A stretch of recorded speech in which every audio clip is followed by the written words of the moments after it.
Bonjour à tous, bienvenue pour ce nouveau numéro du Courrier des lecteurs. Je suis Selim, votre coach en séduction, et cette semaine je réponds à William qui nous a demandé comment rompre avec classe.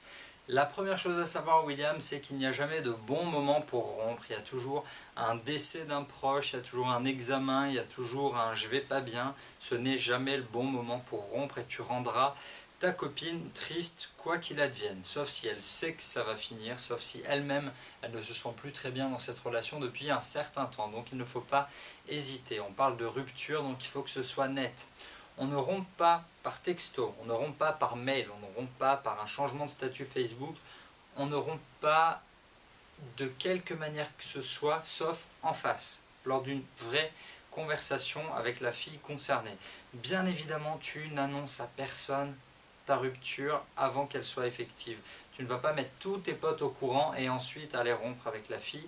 C'est à ce moment-là qu'il va y avoir des fuites et ça va te retomber dessus. C'est vraiment pas classe, tu évites absolument ce genre de comportement. Donc une réelle conversation. Comment on fait pour rompre correctement une vraie conversation?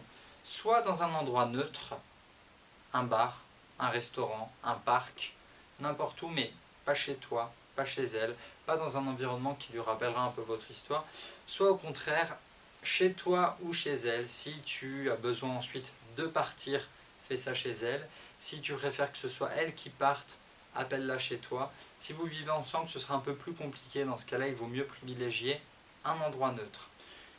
Généralement, on résume cette phase de rupture avec une seule phrase. Ne fais pas aux autres ce que tu n'aimerais pas qu'ils te fassent. Donc, essaie de faire ça avec le plus de classe possible, avec le plus de délicatesse possible. Ne mens pas. Si tu as quelqu'un d'autre dans ta vie, dis-lui. N'essaie pas de la protéger, n'essaie pas de cacher des choses. Ça te retombera forcément dessus et c'est là qu'elle se sentira trahie. Tu peux lui avouer que tu n'as plus de sentiments pour elle. Tu peux lui avouer que tu as rencontré quelqu'un, mais essaie d'être le plus honnête possible avec elle.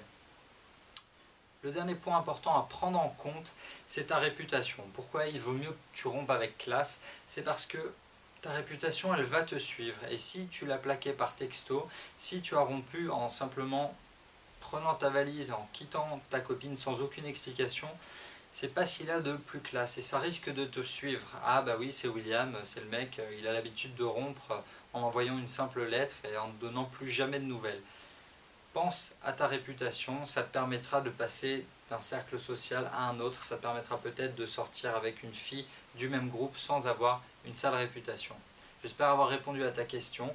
On se retrouve tous très bientôt pour un nouveau numéro du Courrier des lecteurs. En attendant, vous pouvez nous retrouver sur notre page Facebook et notre compte Twitter. A bientôt!